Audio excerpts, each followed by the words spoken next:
सभी बच्चों को सीकुंजी हरी सिरदार राधे राधे सभी को। आज जो कल की हमने क्लास में पढ़ा था व्हीटस्टोन सेतु, व्हीटस्टोन सेतु से क्या होता था हमने बताया था कल आपको। व्हीटस्टोन सेतु से होता है कि किसी भी अननोन प्रतिरोध का मान ज्ञात कर सकते हैं। किससे? हाँ, अननोन प्रतिरोध का मान ज्ञात किया जा सकता है, ठीक है ना, व्हीटस्टोन सेतु से। तो ये बताओ उसका फार्मूला क्या था? फार्मूला क्या था व्हीटस्टोन सेतु का? P upon Q equal to R upon S, ठीक है, ये था। ध्यान दो इधर। अब व्हीटस्टोन सेतु की सुग्राह्यता सुग्राह्यता का मतलब क्या होता है?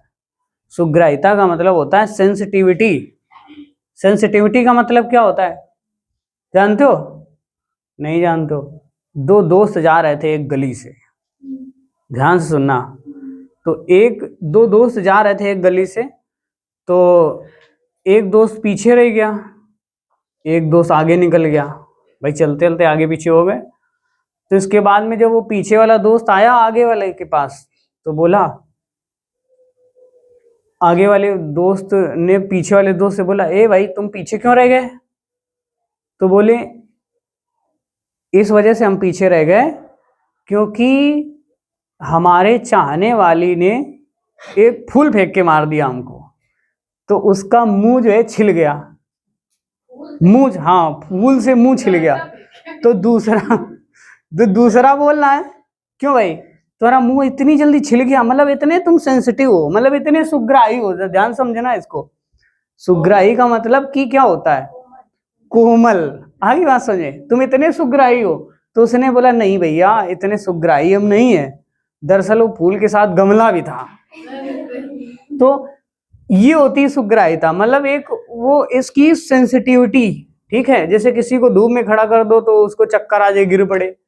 आगे ना बात समझ में। तो सेतु की सुग्राह्यता निम्न कारणों पर निर्भर करती है, ठीक है ना। कौन कौन से कारण होते हैं? सेतु के चारों भुजाओं के प्रतिरोधों के आपेक्षिक मान पर। यदि व्हीटस्टोन के चारों प्रतिरोध समान कोटि के हो, तब सेतु की सुग्राह्यता क्या होगी? सर्वाधिक होगी। अगर ये समान कोटि के हैं तो सेतु की जो सेंसिटिविटी होती है वो क्या होगी बेटे? समान होगी। आगे ना बात समझ में। दूसरी बात है कि अब हम लोग देखेंगे व्हीटस्टोन सेतु की विशेषताएं क्या क्या हैं। इसकी विशेषताएं तो लिखो सब लोग, व्हीटस्टोन सेतु की विशेषताएं। व्हीटस्टोन सेतु की विशेषताएं क्या क्या हैं? देखो व्हीटस्टोन सेतु की विशेषताएं क्या क्या हैं। देखो, यह जो शून्य विक्षेप विधि है, इसे शून्य विक्षेप विधि मतलब अगर दोनों बैलेंस में रहेंगे तो बीच के गैल्वेनोमीटर में जो धारा का प्रवाह है वो शून्य रहेगा। कल आप लोगों ने कल वाले वीडियो में गैल्वेनोमीटर देखा था, हमने लगाया था, उसमें देखा नहीं था? उसकी सुई बीच में होती है, देखा होगा, रेड सुई बीच में होगी, अगल बगल नंबर लिखे होंगे, 0 बीच में होता है उसमें। अगर करंट इधर फ्लो हो रही होती है तो इधर विक्षेपित होती है, और अगर करंट इधर फ्लो हो रही हो तो इधर विक्षेपित होती है, और नहीं हो रही हो तो वो 0 बीच में रहती है। उसको देख लेना जाके, उसमें सब लगाया हमने उस पे। तो आंतरिक शून्य विक्षेप विधि है। अतः सेल के आंतरिक प्रतिरोध और धारामापी के प्रतिरोध का शून्य विक्षेप बिंदु पर कोई प्रभाव नहीं पड़ता है, ठीक है ना। दूसरा, इस विधि में धारा एवं विभवांतर की माप में कोई आवश्यकता नहीं होती, अतः अमीटर, वोल्टमीटर एवं प्रतिरोध के कारण उत्पन्न समस्याओं में नहीं जूझना पड़ता।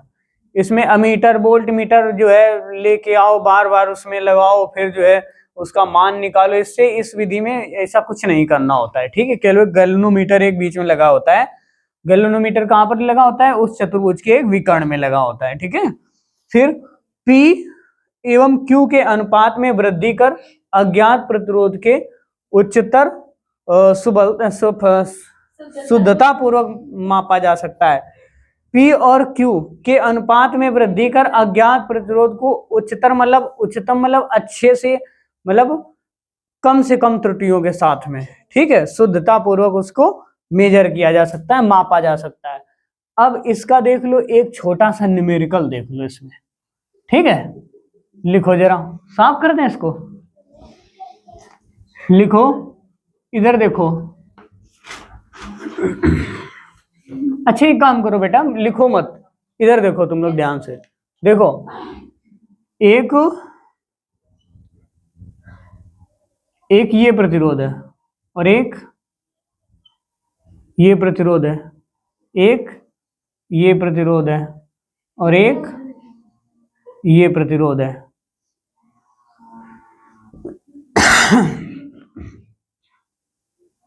ठीक है, ये पॉजिटिव, ये निगेटिव और ये पॉजिटिव, ये वोल्टेज सोर्स है। ठीक है, ये इस भुजा को क्या कहते थे कल वाला, देखो फिगर बताओ। P फिर Q R S। फार्मूला क्या होता था? P बटे Q बराबर R बटे S। भैया देखो, P बटे Q ये और R बटे S ये।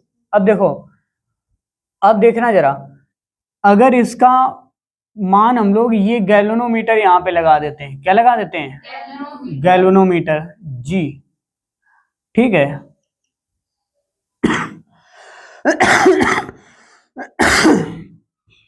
ये यहां पर कुंजी लगा देते हैं। ठीक है, ये 10 ओम है, ये 50 ओम है, ये 30 ओम है। तो क्वेश्चन तुमसे ये पूछा जा रहा है कि Q का मान ज्ञात करो। देखो P का वैल्यू कितना है?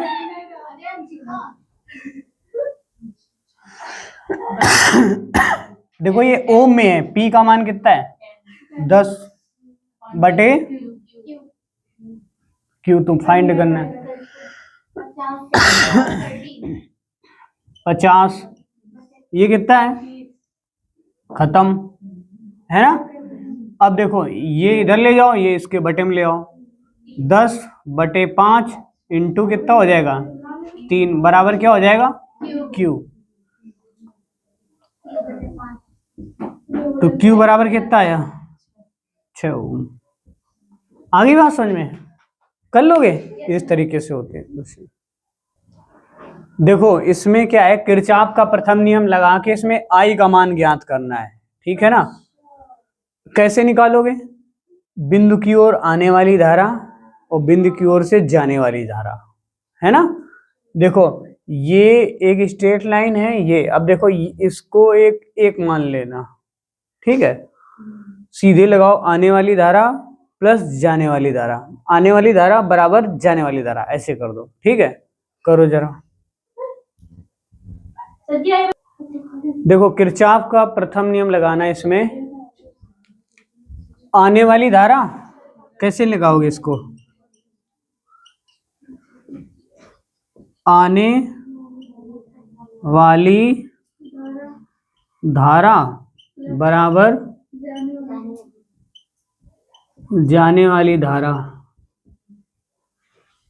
ठीक है ना भैया। देखो बेटा, आने वाली धारा कौन कौन सी आ रही जो इसकी ओर, ये देखो ये मेन लाइन मानो, ये इसको। ठीक है, कौन कौन आ रहे? 1 2 है ना, 4 प्लस 2 बराबर जा कौन कौन सी रही है? देखो 1 प्लस 1.3 प्लस I। तो इनको जोड़ दो जरा, कितना बचा? 2.3। इनको जोड़ो बेटा, कितना आ जाए? 6, है ना। और प्लस ये कितना है? I। अभी इसको इसमें घटा दो आके, 6.0 में कितना घटाना है? 2.3 घटा दो, I बराबर क्या बचेगा? 3.7 एम्पियर। 3.7 एम्पियर हो गया। कठिन है? बहुत सरल है, कर दो। एक तार का प्रतिरोध 16 ओम है। ठीक है, जैसे ये तार है उसका प्रतिरोध कितने ओम है? ये इतना बड़ा तार है, इसका प्रतिरोध 16 ओम है। कितने ओम है? 16 ओम। ठीक है, उसे पिघलाकर, इसको पिघला दिया गया, पिघलाने पर क्या हो जाएगा? ये द्रव में बदल जाएगा।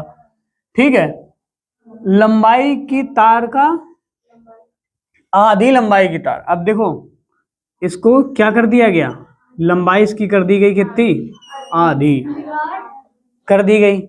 अब ये पूछ रहा है नए तार का प्रतिरोध कितना होगा। ये जो नए तार की पहले ये लंबाई कितनी थी L, अब कितनी हो गई है L/2, लंबाई हो गई आधी। तो देखो जब भी कभी ऐसा सवाल आपको दिखे, ठीक है, तो तुम लंबा मेथड ना लगा के सीधे एक चीज याद रखना, जैसे हम बताते हैं, देखो नए, ये सूत्र याद रखना, नए तार का प्रतिरोध बराबर, ठीक है, नए तार का प्रतिरोध बराबर पुराने तार का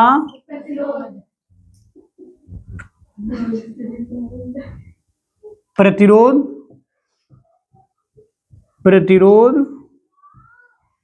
गुणे, ठीक है, नए तार की लंबाई का स्क्वायर, नए तार की लंबाई का होल स्क्वायर। ये चीज याद रखना, कहीं पर भी बुक में नहीं लिखा है तुम्हारी, इंटरमीडिएट में कहीं पर भी देख लेना जाके, ठीक है। ये देखो नए तार का प्रतिरोध, तो नए तार का प्रतिरोध कितना है, ये देखो, सॉरी, नए तार का प्रतिरोध ज्ञात करना है, पुराने तार का प्रतिरोध कितना है 16 इंटू नए तार की लंबाई कितनी, आधी, पहले से आधी, तो मतलब 1/2, आधी को क्या होगी 1/2, अगर कहा जाता तिहाई तो 1/3, चौथाई तो 1/4, दोगुनी तो 2 डायरेक्ट लिख देते, इसका कर दिया क्या 2 गुना, तो कितना है 16 गुणे 1/4, ठीक, 4 दूनी 4 चौको कितना है 4 ओम आंसर आ गया। आ गई ना बात समझ में, हाँ।